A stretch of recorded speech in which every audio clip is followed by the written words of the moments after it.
Assalamualaikum warahmatullahi wabarakatuh. Selamat pagi, siang, dan sore, Pak Azim. Perkenalkan, saya Aurelio Muhammad Saleh Agung. Dan pada kesempatan kali ini saya akan mempresentasikan materi mengenai pemanfaatan limbah cair industri tahu untuk produksi biomasa mikroalga Chlorella sp sebagai bahan baku biogas.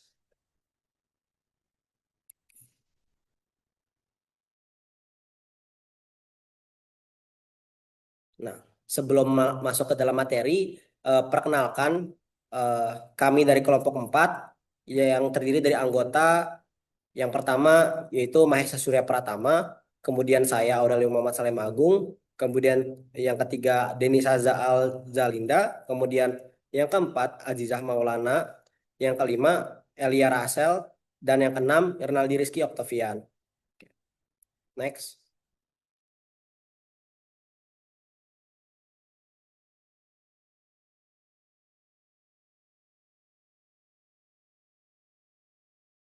Oke, Eh, yang pertama-tama itu dari pendahuluan terlebih dahulu. Jadi latar belakang eh, kami itu yang pertama itu industri tahu di Indonesia itu menghasilkan banyak limbah cair organik, terutama dari air dadih yang kaya akan protein, karbohidrat, dan juga lemak. Nah, limbah ini tuh memiliki kandungan BOD, COD, dan zat tersuspensi yang tinggi, sehingga berpotensi mencemarkan lingkungan jika tidak diolah terlebih dahulu. Nah, salah satu solusi pengolahannya adalah melalui penguraian anaerobik, yaitu proses penguraian bahan organik tanpa oksigen oleh mikroba untuk menghasilkan biogas. Nah, terutama metana. Nah, metode ini itu lebih hemat energi karena tidak membutuhkan aerasi. Namun, biogas yang dihasilkan juga mengandung gas-gas seperti CO2 dan H2S yang menurunkan kualitasnya dan dapat merusak peralatan. Nah, oleh sebab itu perlu dilakukan pemurnian biogas. Nah, salah satunya dengan bantuan mikroalga seperti Chlorella sp ini yang mampu menyerap CO2 melalui fotosintesis. Nah, mikroalga memiliki kemampuan fiksasi karbon yang tinggi sehingga efektif dan meningkatkan kualitas biogas. eh, Biogas sekaligus membantu mengolah limbah cair tahu. Next.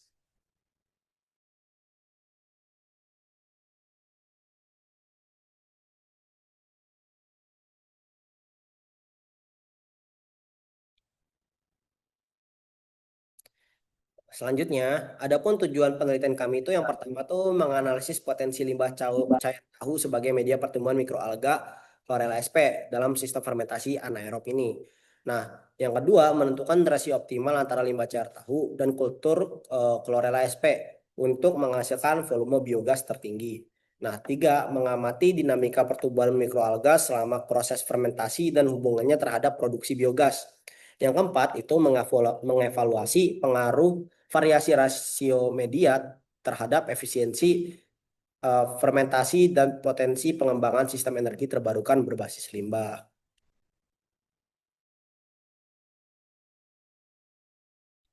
Selanjutnya akan dijelaskan oleh rekan saya.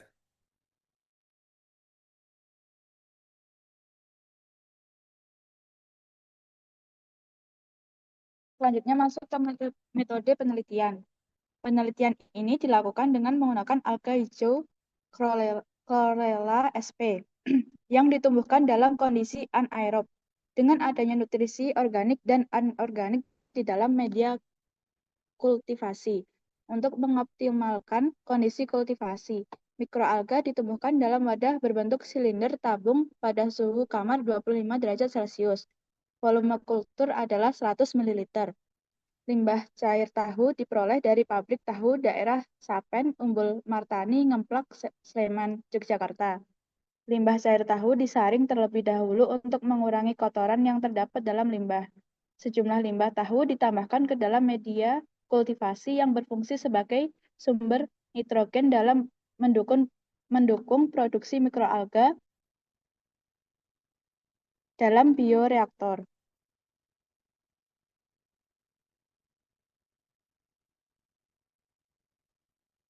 Selanjutnya masuk ke alat dan bahan. Alat yang digunakan yaitu bak kultivasi, pompa vakum, lampu TL, spektrofotometer, kuvet, pipet, gelas ukur, labu Erlenmeyer, beker gelas, timbangan digital, ultrason, dan kertas saring. Untuk bahannya yaitu chlorella sp dari stok kultur air didih whey atau tahu. Yang kedua air dadi, yang ketiga yaitu Aquades.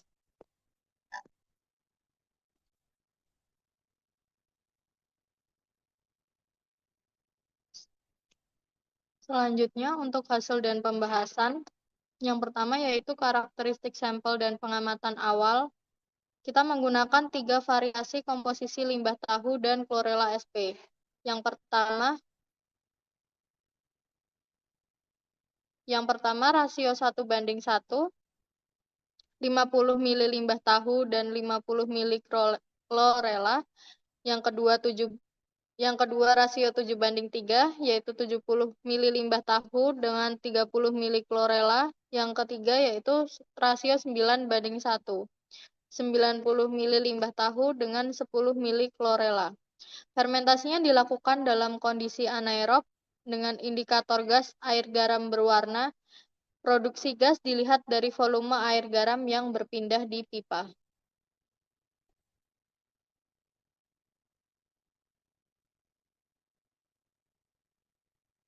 Selanjutnya, yang pertama yaitu pengukuran absorbansi awal pada hari pertama.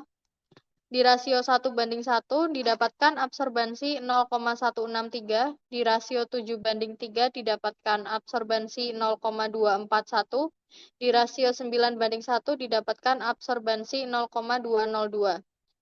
Jadi komposisi 7:3 memiliki substrat organik terlarut paling tinggi atau potensi aktivitas mikroba lebih besar. Yang absorbansi hari kedua di rasio 1:1 didapatkan 0,177, di rasio 7:3 absorbansinya 0,243, di rasio 9:1 absorbansinya 0,210. Belum terjadi perubahan yang signifikan.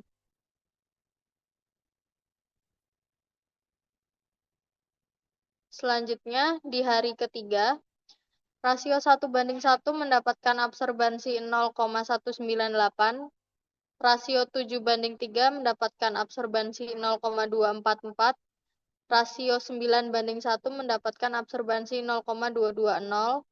Di hari keempat, rasio 1:1 didapatkan absorbansi 0,243, di rasio 7:3 didapatkan absorbansi 0,244, dan di rasio 9:1 didapatkan absorbansi 0,245. Kenaikan absorbansi ini dapat diakibatkan oleh aktivitas mikroba yang memecah senyawa organik menjadi senyawa lebih kecil dan terlarut, sehingga meningkatkan kekeruhan.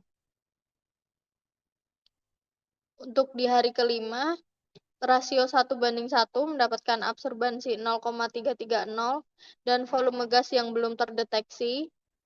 Di rasio 7:3 absorbansinya 0,308, ada volume gas kurang lebih 3,4 mili.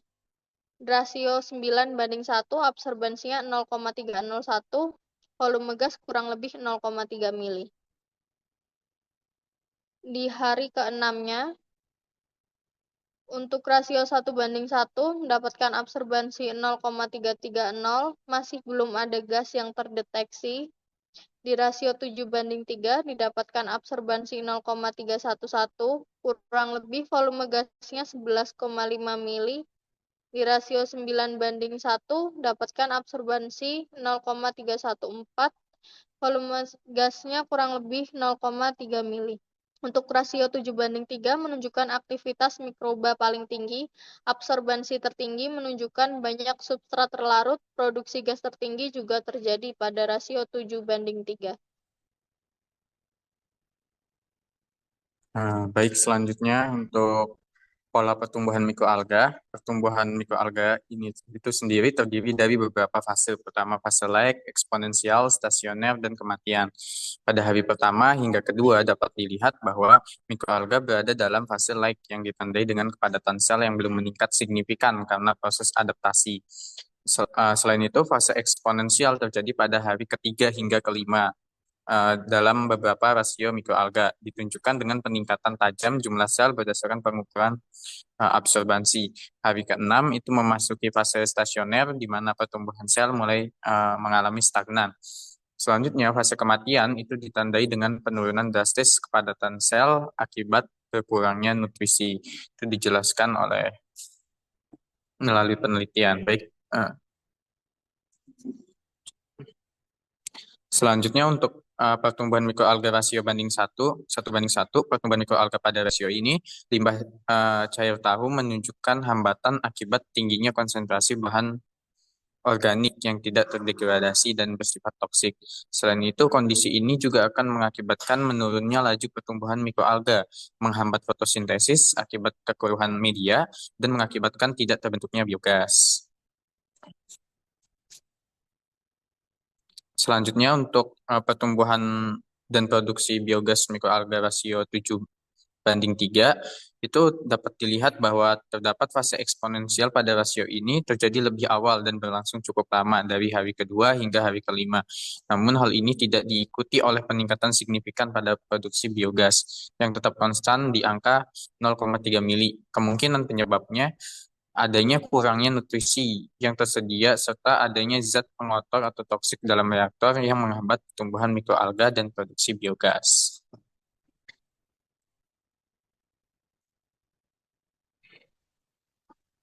Selanjutnya yaitu penelitian, implikasi dan rekomendasi.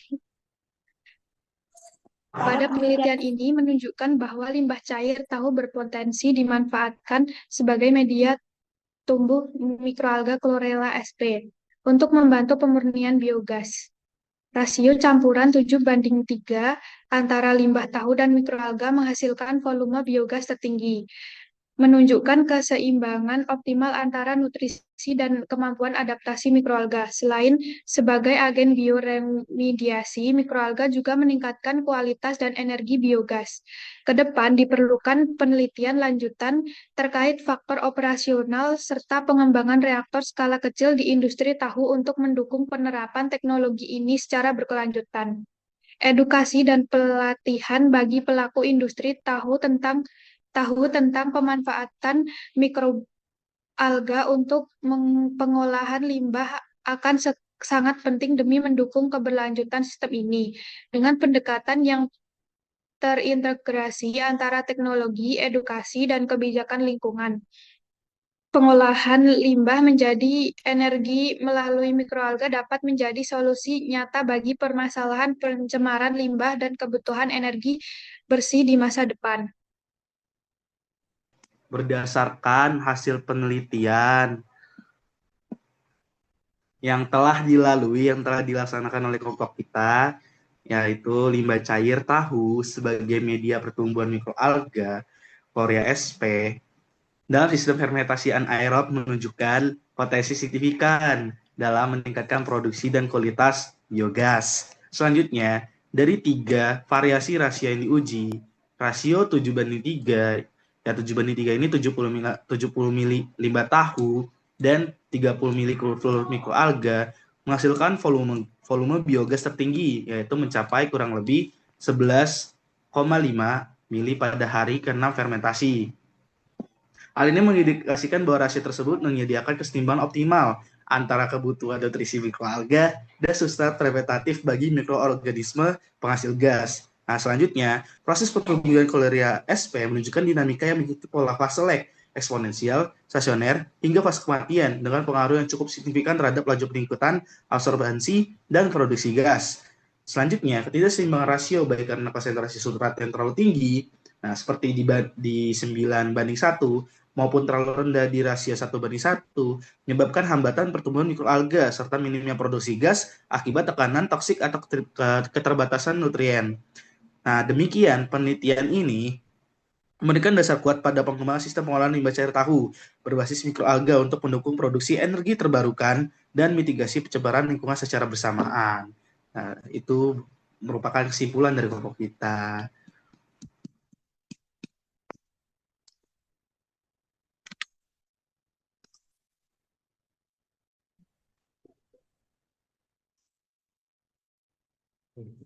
Jadi itu tadi materi yang bisa kami sampaikan hasil dari penelitian kami. Semoga bisa bermanfaat. Kurang lebihnya mohon dimaafkan. Sekian dari kami. Terima kasih. Wassalamualaikum warahmatullahi wabarakatuh.